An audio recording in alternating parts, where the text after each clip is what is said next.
नमस्कार दोस्तों। तो अब हम देखने जा रहे हैं कि जब हम फ्री टियर अकाउंट बना लेते हैं तो फ्री टियर अकाउंट बनाने के बाद AWS का जो मैनेजमेंट कंसोल है, जो वेब यूआई है, तो उसमें कौन सी टैब्स हैं और कहाँ से हम कैसे नेविगेट करेंगे, कहाँ से हमें सर्विसेज मिलेंगे, हम उसके बारे में समझते हैं। उसके बाद फिर हम नेक्स्ट लेक्चर में EC2 इंस्टेंस को स्टार्ट करेंगे, उसके ऊपर लेक्चर देखेंगे। तो जब आप अकाउंट बना लोगे उसके बाद आपको टाइप करना है portal.aws.amazon.com। ये यूआरएल होगा आपका AWS के पोर्टल पर लॉगिन होने के लिए। अब यहाँ पे हमारे पास दो ऑप्शन है, रूट यूजर और IAM user. So by default जब आप फर्स्ट टाइम एक्सेस कर रहे होते हो तो आप अपनी ईमेल आईडी यूज करोगे और वहाँ पे आप रूट क्रेडेंशियल्स को यूज करोगे। तो ईमेल आईडी मैं अपनी टाइप करता हूँ यहाँ पे।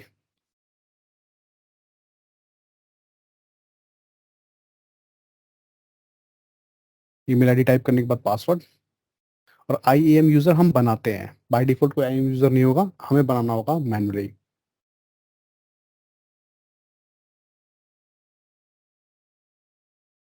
और AWS रिकमेंड करता है कि आप अपने रूट क्रेडेंशियल्स जो हैं उसको यूज ना करो। आप जब फर्स्ट टाइम लॉगिन करते हो उसके बाद IAM यूजर बनाओ, उसको एडमिनिस्ट्रेटिव प्रिविलेज दो, और उसके बाद अपने रूट यूजर को आप यूज मत करो, उसके क्रेडेंशियल्स को यूज मत करो। क्योंकि रूट यूजर का मतलब होता है एडमिनिस्ट्रेटर, अगर वो कॉम्प्रोमाइज हो गया तो मतलब पूरा अकाउंट क्या है आपका। अब ये इस तरह का यूआई आपको मिलेगा जब आप लॉगिन करोगे। ठीक है, ये इसका डिफॉल्ट यूआई होम पेज है। अब अगर मैं आपको बताऊं, लेफ्ट हैंड साइड से अगर हम टॉप पे देखें तो कुछ डॉट्स दिख रहे हैं, सर्विसेज दिख रही हैं, उस पर अगर हम क्लिक करते हैं तो एक मेन्यू बार ओपन हो जाएगा और लेफ्ट हैंड साइड में आपको मिलेंगी कैटेगरीज। अब जिस प्रोफाइल में मैं आ रहा हूँ या जो मेरी एक्सपर्टाइज है, उस एक्सपर्टाइज के अकॉर्डिंग मुझे कौन सी कैटेगरी चूज करनी है। या मैं हो सकता है कि मैं डेटा इंजीनियर की तरह काम कर रहा हूँ या डेटा एनालिटिक्स पे काम कर रहा हूँ, ठीक है, या फिर AI ML इंजीनियर हूँ, या फिर मैं इंफ्रास्ट्रक्चर एडमिन हूँ या डेटाबेस एडमिनिस्ट्रेटर हूँ। तो मेरी जो प्रोफाइल होगी उसके अकॉर्डिंग मैं अपनी कैटेगरी सेलेक्ट करूंगा और अपने उसमें जो AWS मुझे जो सर्विसेज ऑफर कर रहा है वो दिखा देगा। तो जैसे अगर मैं बात करूं AWS के अंदर, अगर हम बात करते हैं एडमिनिस्ट्रेटर की, एसोसिएट्स की या इंफ्रास्ट्रक्चर एडमिन की, तो अगर मैं कंप्यूट पे क्लिक करता हूँ तो कंप्यूट के अंदर देखो बहुत सारी सर्विसेज हैं। EC2 जिसके बारे में हम लोगों ने बहुत सुना हुआ है, EC2 इलास्टिक कंप्यूट क्लाउड। तो EC2 आपको मिलेगा कंप्यूट के अंदर। लैम्डा के बारे में आपने बहुत सुना होगा, लैम्डा आपको दिख रहा है कहाँ पे, कंप्यूट के अंदर। इलास्टिक बीन स्टैक के बारे में सुना होगा आपने, वो भी आप कहाँ दिख रहा है, कंप्यूट के अंदर। तो सर्विसेज जो कि कंप्यूट सेक्शन, कंप्यूट कैटेगरीज में आती हैं, वो आपको यहाँ दिख जाएंगी। अब जो भी सर्विसेज आप फ्रीक्वेंटली यूज कर रहे हो, जैसे अज्यूम करो अब आप EC2 देख रहे हो, EC2 के ऊपर जो स्टार है वो सिलेक्टेड है, इसका मतलब मैं सर्विस को फ्रीक्वेंटली एक्सेस कर रहा हूँ। और ये क्या होगी, ये पिन होगी, ये कहाँ पे, मेरे कंसोल के ऊपर। तो मैं आपको दिखाता हूँ, जैसे लैम्डा है, अगर मैं लैम्डा के ऊपर इस स्टार को क्लिक कर दूंगा तो इसका मतलब ये है कि मुझे बार बार इस मेन्यू बार में नहीं आना है। ठीक है, और मुझे ये सर्विस अब यहीं पे मेरे मेन्यू बार पे मिल जाएगी, बाहर कंसोल पे मिल जाएगी, लैम्डा ये ऐड होगी यहाँ पे। तो इस तरीके से हम क्या कर सकते हैं, सर्विसेज को पिन कर सकते हैं, और कभी भी पिन कर सकते हैं, कभी भी वहां से रिमूव कर सकते हैं। अगर राइट हैंड साइड में सर्विसेज को देखो तो सर्च बार है। अब मुझे क्या है, अगर मैं एक बिगनर हूँ, फ्रेशर हूँ, और मैं फर्स्ट टाइम AWS यूज़ कर रहा हूँ या मैं क्लाउड के ऊपर फर्स्ट टाइम मूव कर रहा हूँ, मुझे नहीं पता है कि मेरी जो सर्विस जिसको मैं बनाने जा रहा हूँ, चाहे वो EC2 हो, चाहे S3 हो, चाहे वो इलास्टिक बीन स्टैक हो, लैम्डा हो, या फिर ऑटो स्केलिंग ग्रुप हो, मुझे नहीं पता है कि वो किस कैटेगरी में आएगा। ठीक है, अब मुझे कैटेगरी नहीं पता है तो मैं कैसे उसको, सर्विस को एक्सेस करूंगा, कैसे उसके कंसोल पे जाऊंगा। तो सिंपल सी बात है, यहाँ पे सर्च बार है, सर्च बार में आप अपने कीवर्ड्स टाइप करो और आपको आउटपुट मिलेगा। जैसे अगर मैं बोलता हूँ कि मुझे AWS का क्लाउड वॉच को देखना है तो मैं यहाँ पे टाइप कर दूंगा क्लाउड वॉच। तो देखो आपको दिखा रहेगा कि यहाँ पे एक सर्विस है क्लाउड वॉच।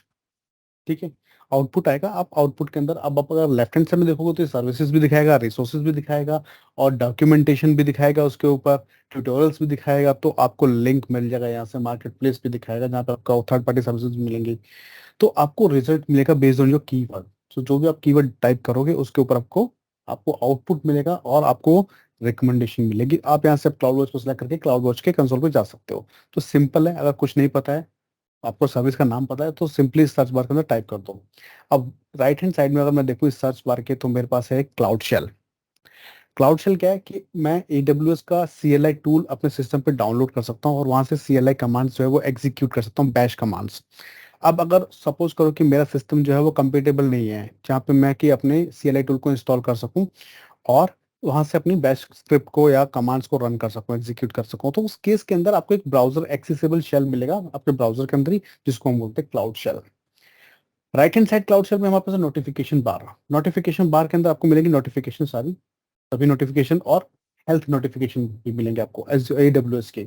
तो अगर कोई इश्यू होगा, कोई सर्विस डाउन होगी, तो आपको यहाँ पे इवेंट्स दिखा रहा होगा, जैसे अभी एक दिखा रहा है ओपन इवेंट, ओपन इशू। अब इस पर क्लिक करोगे तो आप रिडायरेक्ट हो जाओगे हेल्थ के ऊपर, और वहाँ पे आपको इशू दिखाएगी कि किस जगह पे किस सर्विस के अंदर इशू आ रहा है। तो अभी फिलहाल के लिए कोई इशू नहीं है, इशू रिजॉल्व हो चुका है, बट यस आपको नोटिफिकेशन बार के अंदर यहाँ पे दिखाएगा, जैसे अब दिखा रहा है 0 ओपन इश्यूज। तो अभी कोई इश्यूज नहीं है, कोई स्केड्यूल मेंटेनेंस नहीं है, स्केड्यूल चेंजेस नहीं है, ठीक है। तो अभी कोई नोटिफिकेशन यहाँ पे नहीं है, बट यस अगर कोई नोटिफिकेशन होगी, कोई सर्विस डाउन होगी, मेंटेनेंस में होगी किसी रीजन में, तो वो यहाँ पे आपको दिखा देगा। तो ये दो टैब जो है ग्लोबल है। अभी यहाँ पे राइट हैंड साइड इस टैब के पास है मतलब हेल्प हेल्प पार्ट। अगर मुझे कुछ नहीं समझ में आ रहा, मुझे हेल्प चाहिए, मुझे सपोर्ट टिकट क्रिएट करनी है, तो सपोर्ट सेंटर यहाँ पे, जहाँ पर सपोर्ट टिकट क्रिएट कर सकते हो, एक्सपर्ट हेल्प।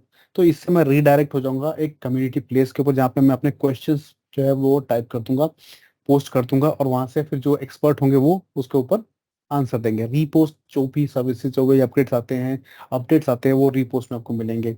डॉक्यूमेंटेशन, आपको जितनी भी डॉक्यूमेंटेशन AWS की है वो आपको डॉक्यूमेंटेशन टैब में मिल जाएंगे। ट्रेनिंग, अगर आपको ट्रेनिंग करनी है किसी पर्टिकुलर कोर्स की, तो ट्रेनिंग के लिए भी आपको आप लिंक पे डायरेक्ट हो जाओगे, रिडायरेक्ट हो जाओगे वेब ब्राउजर के ऊपर, और वहां पे आपको ट्रेनिंग्स दिखा देगा जो आप कर सकते हो।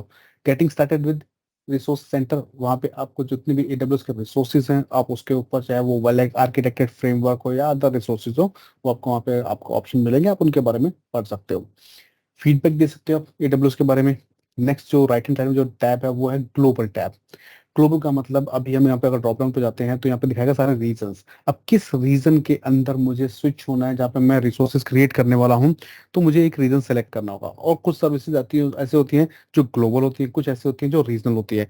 तो अगर मैं बात करूँ EC2 की, जैसे मैंने सेलेक्ट कर लेता हूँ यहाँ से EC2, तो EC2 क्या है, EC2 एक रीजनल सर्विस है, ठीक है। तो जैसे आप EC2 सेलेक्ट करोगे, आप एक रीजन में स्विच होगे, जैसे कि आप देख रहे हो मैं US ईस्ट 1 रीजन के अंदर सेलेक्ट होगा। US ईस्ट 1 जो है ये रीजन कोड है, नॉर्थ वर्जीनिया। सो ये क्या है, ये मेरा रीजन कोड है और ये रीजन है। अगर मैं कोई स्क्रिप्ट लिखता हूँ पाइथन के अंदर, जावा के अंदर, तो मुझे रीजन कोड बताना होगा अगर मैं EC2 को मैनेज करने जा रहा हूँ प्रोग्रामेटिकली करेक्ट या कोड के साथ। राइट हैंड साइड में देखो संजय AWS जो है, ये मेरा अकाउंट है, अकाउंट इन्फॉर्मेशन, ये मेरा अकाउंट नेम है। इसमें मेरे को जो है ये अकाउंट ID दिखा रहा है। फिर अगर मुझे अपने अकाउंट की इन्फॉर्मेशन चाहिए तो मैं इस अकाउंट टैब पे क्लिक कर दूंगा। ऑर्गेनाइजेशन की इन्फॉर्मेशन चाहिए, ऑर्गेनाइजेशन का मतलब होता है कि अगर मेरे पास एक से ज़्यादा अकाउंट्स हैं मेरे ऑर्गेनाइजेशन के अंदर, तो मैं क्या कर सकता हूँ, उनको हियरार्किकली मैनेज कर सकता हूँ। मतलब मेरे पास मल्टीपल डिपार्टमेंट्स है, जैसे डेव डिपार्टमेंट है, प्रोड डिपार्टमेंट है, टेस्ट डिपार्टमेंट है। अब मैंने डेव के लिए एक अलग से AWS का अकाउंट परचेज कर रखा है, so that I will get a consolidated billing for each department. I can segregate duties for my my teams. तो अगर मेरे को ड्यूटीज जो है वो डिफाइन करनी है मेरी टीम्स को, कि हाँ जो डेव के यूजर होंगे वो डेव को मैनेज करें, और ये उनका AWS अकाउंट है, और इसका जो बिल आएगा हम उसको सेपरेटली जनरेट करके देख सकते हैं। तो उस तरह से मैंने मल्टीपल AWS के अकाउंट परचेस कर लिए। अब मुझे उनको डिपार्टमेंट्स में देना है, तो मैं कैसे मैनेज करूंगा उनको, मैं ऑर्गेनाइजेशन बनाऊंगा, उसके अंदर एक हिरार्की बनाऊंगा, उस हिरार्की के अंदर मैं अपने डिपार्टमेंट्स डिजाइन करूंगा, और उसके अंदर मैं अपने AWS अकाउंट को लिंक कर दूंगा। फिर मेरी जो भी कंप्लायंस पॉलिसीज होंगी, ठीक है, और जो भी मेरे रोल्स होंगे वो मैं असाइन कर दूंगा, परमिशंस दे दूंगा। सर्विस कोटा, तो AWS के अंदर जो सर्विसेज होती है उनके ऊपर कोटा लिमिट होती है, जिसको कि आप चेक कर सकते हो सर्विस कोटा से, और यहाँ से आप इंक्रीज भी कर सकते हो, रिक्वेस्ट भी कर सकते हो इंक्रीज करने के लिए। बिलिंग डैशबोर्ड के ऊपर आप रीडायरेक्ट हो जाओगे, बिलिंग डैशबोर्ड के ऊपर। तो ये बहुत इंपॉर्टेंट टैब है, क्योंकि जब हम फ्री टीयर के अंदर होते हैं तो हमें अपने यूजेस को ट्रैक करना होता है। तो जब भी आप अपना अकाउंट यूज करो, सबसे पहली चीज कि कोई भी लैब परफॉर्म कर रहे हो, लैब परफॉर्म करने के बाद जो भी रिसोर्स आपने बनाया उसको डिलीट कर दो, कि आपको कोई भी बिल ना मिले, आपको कुछ भी यूटिलाइजेशन ना हो जिसकी वजह से आपको कोई अनवांटेड बिल मिले। तो अभी लेफ्ट हैंड साइड में देखो बिल्स टैब है, यहाँ पे आपको बिल दिखाएगा, ठीक है। यहाँ पे कोई भी बिल जनरेट हुआ होगा तो दिखाएगा, जैसे आपको दिखा रहा है कि estimated grand total which is $0 right now. But अगर मैं यहाँ पे जाऊँ अपने प्रीवियस बिल के अंदर, तो अगर मैं सॉरी जून में जाता हूँ, तो जून में भी मेरा कोई बिल नहीं है अभी फिलहाल के लिए, ठीक है। तो ये अकाउंट जो मैंने बनाया था ये जून के अंदर बनाया था, उससे पहले दूसरा अकाउंट था। तो अब क्या है, अगर बिल आएगा तो यही दिखाएगा, आप उसको यहाँ से डाउनलोड कर सकते हो, ठीक है। अगर कोई कुछ भी यहाँ पे किसी भी सर्विस के लिए बिल जनरेट होता है, तो आप स्क्रॉल डाउन करो, यही नीचे दिखाएगा किन किन सर्विसेज के लिए बिल जनरेट हुआ है। तो अभी तो देखो $0 है, बट अगर किसी भी सर्विस के लिए बिल जनरेट होता है तो यहाँ पे आप जाओ, उसको एक्सपेंड करो उस सर्विस को, कि मैं मानता हूँ कि इलास्टिक कंप्यूट क्लाउड के लिए जो है बिल जनरेट हुआ EC2 के लिए, तो अब किस रीजन में हुआ है, तो फिर वो रीजन भी दिखाएगा, और जिन जिन रीजन्स के अंदर आपने EC2 जो है लॉन्च किया था इंस्टेंस, उन उन रीजन के अंदर वो आपको दिखाएगा। तो वो रीजन भी आप एक्सपेंड कर लो, फिर आपको दिखाएगा किस सर्विस के लिए, क्योंकि EC2 के साथ बहुत सारे डिपेंडेंसी होती है। जैसे इलास्टिक, आपने हो सकता है इलास्टिक आईपी एड्रेस ले रखा हो, नेट गेटवे डिप्लॉय कर रखा हो, तो यहाँ पे आपको वो दिखाएगा कि किस सर्विस के लिए उसने चार्ज किया है, स्टोरेज के लिए चार्ज किया है, इलास्टिक आईपी एड्रेस के लिए चार्ज किया है, किसके लिए चार्ज किया है। तो वो आप यहाँ से एक्सपेंड करके आप चेक कर सकते हो। और गलती से अगर कोई आपने कोई सर्विस रनिंग छोड़ रखी है, कोई EC2 इंस्टेंस रनिंग रह गया किसी रीजन के अंदर, तो आप उसको यहाँ से चेक करने के बाद डिलीट कर सकते हो कि वो आगे की जो बिलिंग है उसको स्टॉप करते हैं। अब उसके बाद अगर हम बात करें तो वो लेफ्ट हैंड साइड के अंदर आप देखोगे तो फ्री टियर टैब दिखा रहा है। ये टैब भी बहुत इंपॉर्टेंट है, क्योंकि अगर मैंने फ्री टियर अकाउंट बना रखा है तो अभी मेरा कोई यूटिलाइजेशन है नहीं फ्री टियर का, इसलिए कोई डेटा भी नहीं है यहाँ पे। बट अगर मैं जैसे ही यूटिलाइजेशन शुरू करूंगा तो based on my utilization I will get here free tier limit. जैसे कि अगर मैं बात करूँ, एग्जाम्पल दूं आपको, कि मैं EC2 इंस्टेंस की बात कर लेते हैं, तो EC2 इंस्टेंस में T2 और T3 ये दो इंस्टेंसेस हैं जो कि आपके फ्री थे। ठीक है। अब ये फ्री होते हैं कितने घंटों के लिए, 750 आवर्स के लिए, वो भी 1 महीने के अंदर। ये मंथली लिमिट है। तो 750 आवर्स आपको इंस्टेंस फ्री मिलेंगे। उसके अंदर जो स्टोरेज फ्री मिलता है अपने को, SSD वॉल्यूम जो फ्री मिलती है वो मिलती है 30 GB की SSD वॉल्यूम। अब हो सकता है मैं उसको एक्सीड कर दूं, हो सकता है कि मैंने 4 VMs जो हैं, 4 EC2 इंस्टेंसेस जो हैं एक रीजन में बना दिए, और 4 EC2 इंस्टेंस दूसरे रीजन में बना दिए, टोटल 8 हो गए, और मैं उनको स्टॉप करना भूल गया। अगर मैं स्टॉप नहीं कर रहा हूँ तो वो क्या करेगा, वो कैलकुलेट होता जाएगा, प्राइसिंग कैलकुलेट होती जाएगी, नंबर ऑफ फ्री आवर्स मेरे कैलकुलेट होते जाएंगे। तो अब 8 इधर 8 उधर, ठीक है, तो या आप 4 इधर 4 उधर, टोटल 8 इंस्टेंसेस है जो रनिंग है। तो वो जो 8, अगर मैं बात करूँ 8 इंस्टेंसेस रन हो रहे हैं, तो मतलब वो 8 आवर्स कैलकुलेट कर रहा है 1 घंटे के अंदर। तो उस हिसाब से मेरे नंबर ऑफ आवर्स जो फ्री हैं वो खत्म हो जाएंगे, और जब वो खत्म हो जाएंगे तो बिल स्टार्ट हो जाएगा, बिलिंग स्टार्ट हो जाएगी, और आपको एक बिल जनरेट हो जाएगा। तो वो आपको यहाँ से चेक करना है फ्री टीयर के अंदर जाकर के। ठीक। तो फ्री टीयर, बिल, ये दो टैब है जो आपको चेक करते रहना अगर कोई बिल आएगा, क्योंकि हम बहुत सारी सर्विसेज ऐसी होंगी जो पेड होंगी, जिनको हम टेस्ट करेंगे अपनी लैब के अंदर आगे जाकर के, तो उनके लिए कुछ बिल आएगा। और मैक्सिमम जो बिल आने वाला है हम लोगों का, वो आएगा मैक्स टू मैक्स 100 रुपीज, क्योंकि हम सर्विस टेस्ट करेंगे और डिलीट कर देंगे उसको। तो 100 रुपीज AWS पढ़ने के लिए और एडवांस सर्विसेज समझने के लिए मैं नहीं समझता हूँ कि कोई बहुत बड़ा चार्ज है। वो आप लोग बेयर कर सकते हो। जैसे वो चार्ज आएगा तो लेफ्ट हैंड साइड में आप देखो पेमेंट्स टैब है, वहां जाकर के आप पेमेंट कर सकते हो। ठीक है। तो फिलहाल के लिए ये आपका AWS का मैनेजमेंट कंसोल है। कुछ चीज़ नहीं समझ में आती है तो आप कमेंट करो, बताओ मुझे। ठीक है।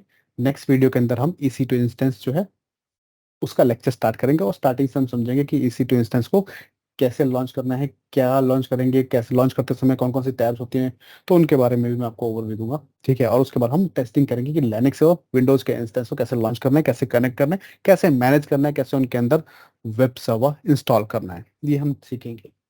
तो तब तक के लिए धन्यवाद।